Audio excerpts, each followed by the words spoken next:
capítulo 5, depois o capítulo 7, 25. Aí vocês vão ver, resumidamente, o papel do sacerdote. O capítulo 5, no versículo 7, podemos começar pelo versículo 5.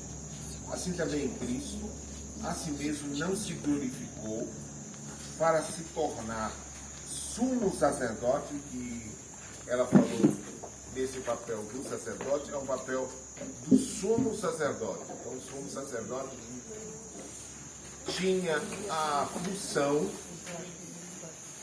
de, uma vez por ano, entrar no Santo dos Santos para oferecer sacrifício pelo povo. Ele tinha que entrar amarrado pelo meio, porque podia ser que Deus rejeitasse a sua oferta e então ele não saía vivo. Então ele tinha que ser puxado a corda, por isso ele ia amarrado pelo meio. Então essa era a função do sumo sacerdote, que ia oferecer o sacrifício a Deus pelo povo. E Jesus é o sumo sacerdote, eterno, que não tem princípio nem fim. Diz assim também Cristo a si mesmo não se glorificou para se tornar sumo sacerdote, mas o glorificou aquele que lhe disse: Tu és meu filho, hoje te gerei. Como em outro lugar também diz: Tu és sacerdote para sempre, segundo a ordem de Melquisedeque. Existia o sacerdote, todo sacerdote era segundo a ordem de Arão, a segunda ordem araônica. Era passado de pai para filho, era uma coisa tipo perene.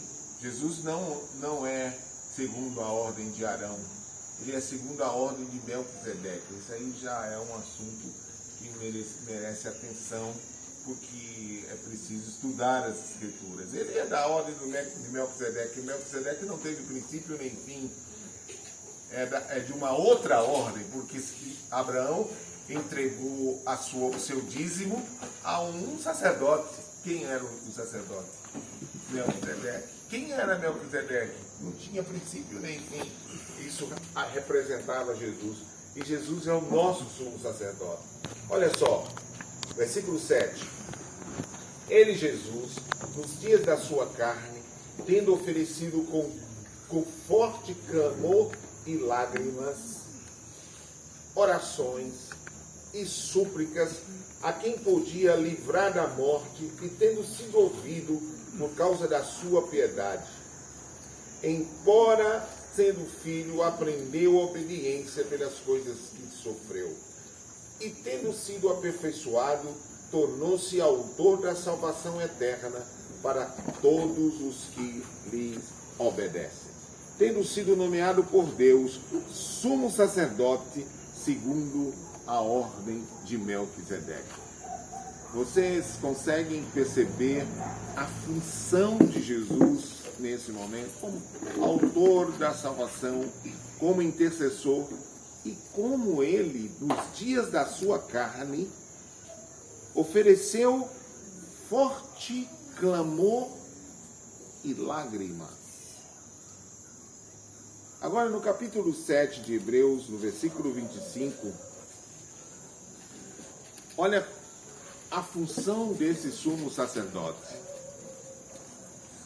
Por isso, também, vamos ler o 24. Este, no entanto, porque continua para sempre, tendo seu sacerdócio imutável. Um sacerdote que não muda. Jesus, ele é o segundo Adão? Sim ou não? Sim. Ele é o segundo Adão?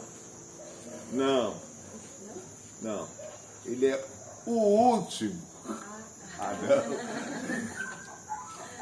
Porque se for o segundo, vem o terceiro, vem o quarto. Ele é o último, porque ele fecha tudo. Não há mais ninguém além dele, depois dele, após ele. Essa foi a pegadinha, né? Versículo 25 diz assim: por isso também pode salvar totalmente o que por ele se chegam a Deus, vivendo sempre para interceder por eles. Qual é a função de Jesus? Intercessor. Você e eu temos alguém que intercede ao Pai por nós. Às vezes nem sabemos orar como convém.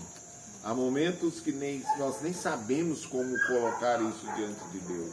A nossa vida, as coisas, as aflições da vida, mas Ele sempre intercede por nós.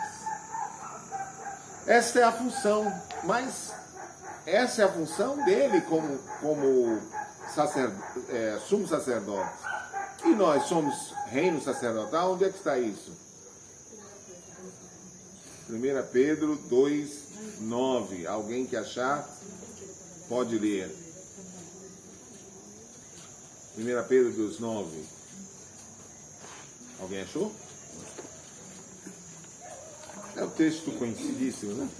Mas vós sois a geração eleita, o sacerdócio real, a nação santa, o povo adquirido, para que não seja vestígio daquele que vos chamou das trevas para a sua maravilhosa luz. Então, a grosso modo, o que vocês imaginam uma das funções do sacerdócio, do sacerdote, ou dos sacerdotes?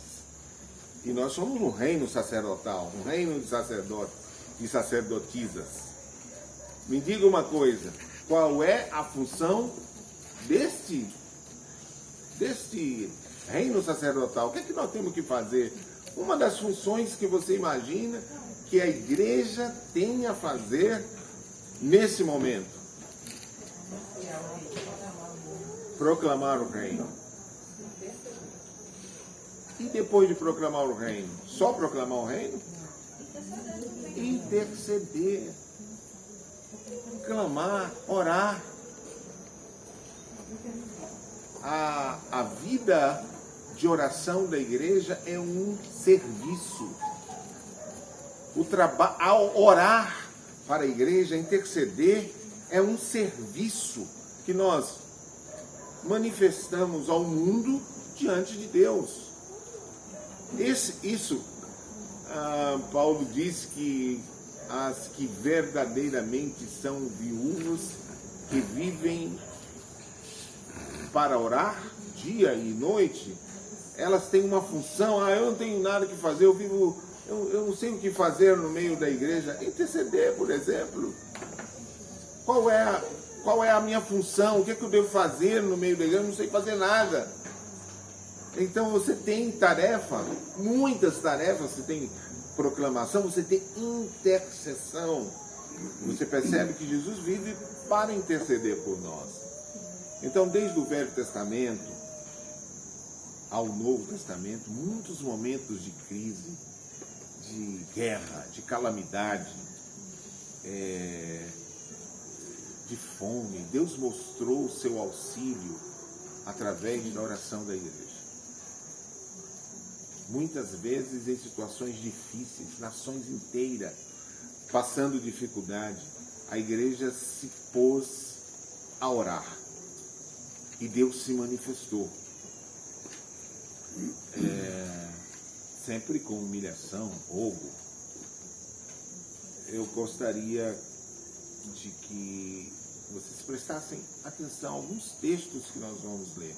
Eu não quero me estender muito, porque na realidade a palavra não é simplesmente falarmos sobre oração.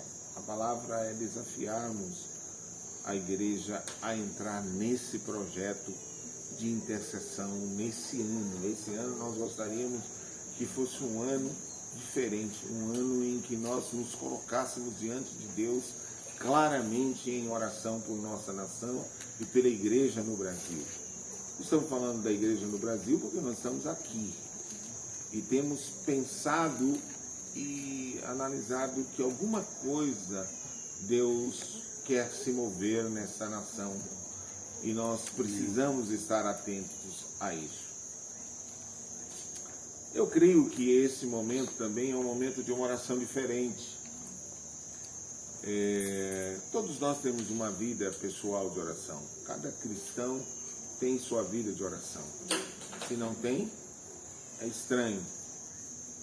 Mas eu penso que cada um tem seu tempo. Você tira lá um tempo com Deus, em solitude, né?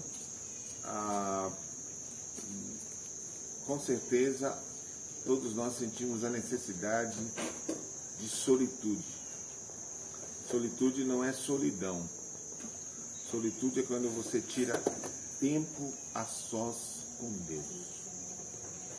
Você tira tempo, você sai do meio de tudo, você sai de todas as situações, você precisa parar, você precisa silenciar sua mente, você precisa silenciar sua alma, você precisa ficar a sós com Deus.